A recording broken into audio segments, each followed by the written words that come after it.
Congratulations. Let's protect you. Congratulations. We look after you at TNT. 15 Premier League games unbeaten now. It was a hard battle out there today, but how big a win is that in the context of the season? Yeah, big win. Obviously, we haven't played a game for 10 days now after the break, and today is a day, with all the questions that they've been raised, obviously, with the injuries, to make a statement that we are here, that we really want it. I think there were two very different halves. The first one, we lacked some urgency and we're very inconsistent, especially on simple things with the ball and without the ball. But the second half we picked it up and we managed to win the game. And you talked before the game, you were joking with Martin about being creative, maybe centre-backs, but you brought on Mikel Merino. What did you say to him when he came on?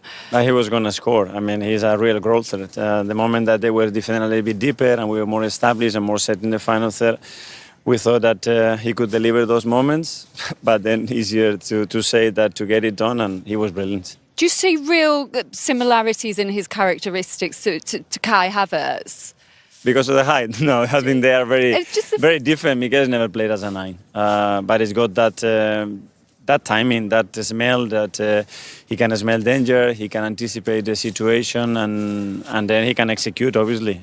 Did you work on it in the week with him playing in that role? Because he seemed to, in the interview afterwards, he was saying, well, it was almost told this morning that, no, you're going to come on, that's where you're going to play. Yeah, because I didn't want, it was a lot of debate. I didn't want to drive them crazy. So I said to him this morning that he might play there if the game was, we believe that he could sit him in that moment, depending on the game context, and he did, and he won the game for us. Can I ask you about the young players, Miles Skelly and Nwaneri? Miles Skelly, a crucial defence at the far post, but Nwaneri today, what a beautiful footballer. Unbelievable. Yeah, the two they were involved in two of the biggest moments of the game. One when he just touches that ball, that is, if not is a goal on the counter, the giveaway that we have in the middle, and then Ethan, that every time, first half even, every time he was on the ball, he looked a threat. I think he put one on the crossbar, one on the post, and he put a beautiful cross for the goal as well. Is it almost like you feel a big responsibility to have a young player like that to protect him as well? Because we were hearing the Arsenal fans and he really excites them, but he can't play every minute. He's still a young player, but he's so important to you, isn't he? Yes, and at the moment as well, with the injuries that we have. But I think when you see their behaviour and naturally how they're behaving on the pitch, let them go as well. Something is to protect them, but as well take the handbrake off. And if they are ready to go to that pace, why we should stop him? Because they are 17. And I think they both have an unbelievable environment at home and with the people at the club. And slowly but firmly. And how are you feeling about the gap now? 4 points. Could have been 9, couldn't it? We both played much better. We both played for Everton, and that result in midweek was incredible, and it's ended up a decent week, hasn't it? It is. Let's see what happens now. But we have to do what we can is in our control. And you come to any ground and it's just a nightmare. It's a battle. It's very difficult. You have to be at your best to win, and it's going to be a long run. And Mikel, obviously, there was so much talk about the injury to Kai this week, how you would deal with that challenge. You've responded today with the win. What kind of message does that send your title rivals ahead of their game? Because it's some early pressure you've put on them this weekend. Yeah, that we really want it, that regardless what happens or difficulties that we're going to face, that we're going to give it a real go, that the team really wants it. We've been 7-8 months already working on that, and we're not going to stop, and let's see how far we can go. And Merino, when he spoke to Becky at the end of the game, he basically said he didn't think he would continue playing there, but do you see him as a solution going forward until you get players back? Let's enjoy this one, analyse it, and let's move into the next one. Yeah. Mikel, thank you very much. Thank you so much. Thank you. Well done. Bye. Well done. Thank you. Well done. Bye. Brilliant. Thank you. Thank you. Cheers. Yeah. Simply your thoughts after that? No, it was a game of thin margins. Of course, Arsenal was in a way the dominant side. I think we did really well controlling them, and also on the ball we had our spells. We created a few good chances. I think the turning point in the game was obviously their goal, but also that's what I mean in thin margins, where the ball across from Jordan Ayew to Bobby Dicordova, where he can tap it in, and you need a bit of luck there to go 1-0 up in late in the game, and we couldn't, and then they scored late, 81st or so. of course, you start to react and go for goal. And they scored the second, but I think we were close to a result again, and I can only give credit to the players. Do you feel there was an improvement defensively for 80 minutes of that game? I think we defended well as a team, and we blocked a lot of shots. We tried to apply as much pressure as we could on the back line. But they're very good in finding the free man and have a lot of variation. But I think we were compact, we were strong, defending the cross as well. I think with the first goal, he got in between our right back and the centre back. Yeah, we should mark that better for the first goal. But overall, I can only compliment the team. No goals again. You said Bobby De Cordova-Reid was close today. What is going to be the difference in getting those goals back? No, we know that we are not scoring 2-3 goals every game. I mean, we get our goal and sometimes two, but we're creating against an Arsenal who's in a great form and contending for the title. We know the level and we compete with that. And we were in the game for a long time for a result. And I think we deserve that, and the players deserve it for all the work they put in. But we know also it's a Premier League. It can be decided in the blink of an eye. The subs, they can bring on top quality players as well, making the difference in the game.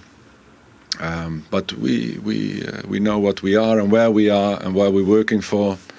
And I think performances like this can eventually will be rewarded with points. Is it a dejected dressing room right now then, or is it, right, well, we competed with a top team this afternoon? Where's it at? No, of course, if you don't take anything from the game after all the work you put in, then there's big disappointment, because we are close. We are close in getting results, but sometimes it's a referee's decision, sometimes it's a bit of luck, sometimes it's our own mistakes. But we continue this work, then it should be rewarded with points. James Justin as well, you lost him. What's sort of the injury there? Yeah, we have to assess. He couldn't carry on. It was a bad moment. 42nd minute. He wanted him to go into half time, but he couldn't. Costed us a moment to make a substitution. Hopefully, it's nothing bad. Ruud, thank you very much for your time. Thank you.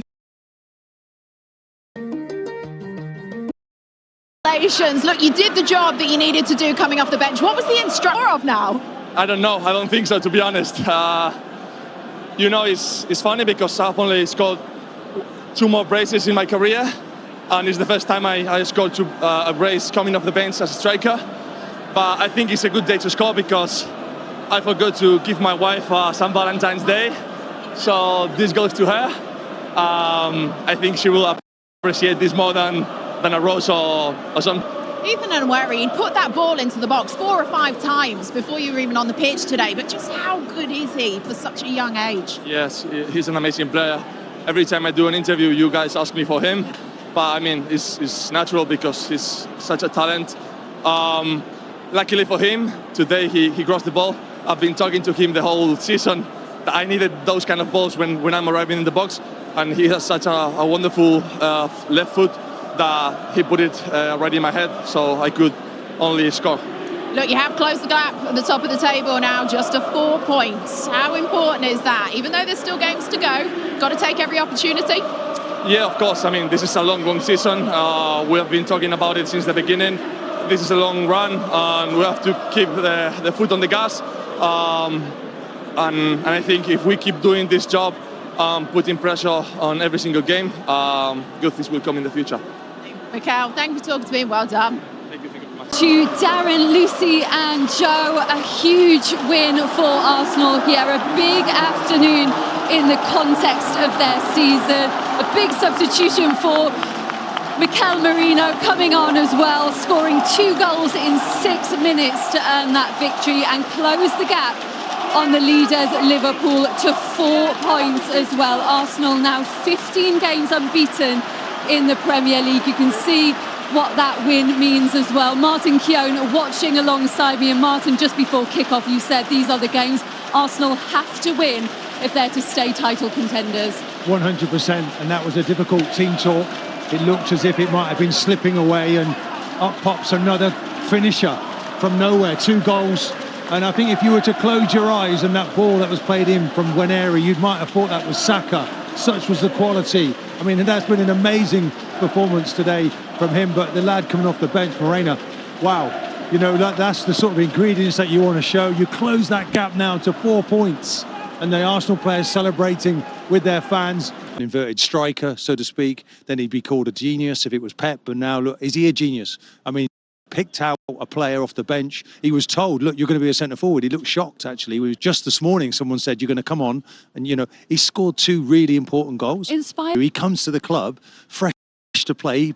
He breaks a bone in his shoulder blade, and he's out for 6 weeks. And it's all part of the story, isn't it? But now he's playing a part. But we've had to be patient, and he's had his day celebrating with the fans, and it gives you that warm feeling. Now it's over to Liverpool, isn't it? He said to Becky at the end he didn't think that he would carry on playing there, but Mikel Arteta might have different ideas when he looks back at the finishes for the 2 goals. The first one, though, Martin, I know you want to wax lyrical about the ball from Waneri as well. Well, I mean, we said about this young man, he hitting the woodwork, wasn't he, all over the place, and what a ball that is. He put one of those in the first half, teasing pass.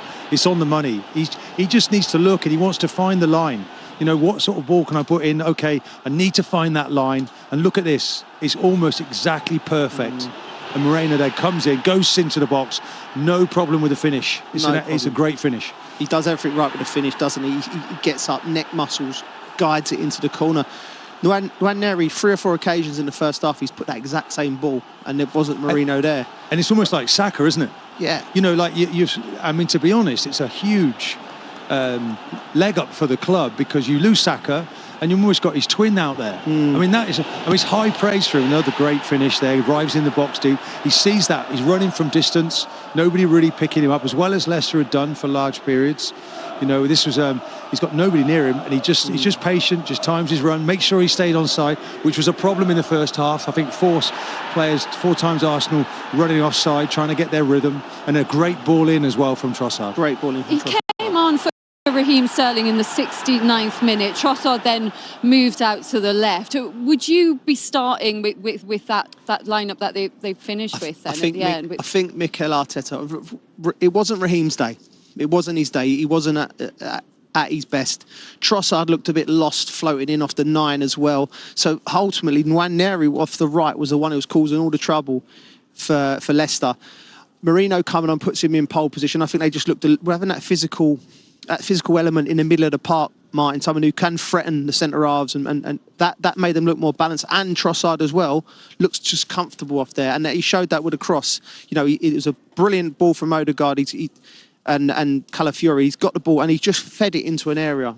You know, so all the good things come where Trossard's playing in his right position, and where he's playing in his right position, and Merino give you that physicality and that presence in the middle of the pitch. You were saying in commentary, it's your first time today watching Ethan Waneri live today. You absolutely loved it. If he's this good, guys, at 17, how good can he be? Yeah, I mean, where will he end up playing? You know, when Saka, a nice problem to have when Saka comes back available from fitness. I mean, we've still got Martinelli and Saka. On the kid's shoulders, I'm sure he'll deal with it, but the touches he makes as he receives the ball off the back foot entices the defender, and then a little touch off the top of the toe to put him off balance. He plays with such you know, just confidence, and he's just a beautiful player. The one thing I would say is, and he has already had a hamstring injury this year, Arsenal and Mikel Arteta have to protect him. They're chasing the game now. I would imagine there would have been conversations where we need to make sure he's ready for next week. Maybe 60 minutes today, 70 minutes. You don't want him to get into the same situation where he's like a Michael Owen, where he's relying on him. I like the way you whispered the messy word, though, Joe. You don't want to put that pressure on him. But Joe is right. They are going to need to protect him, He's only getting Martin. a chance, though, Coach. Saka is out, and it's testament to the depth that the club have. The academy is buzzing now, seeing 2 great young players coming in. You know, we talked about how humble they were.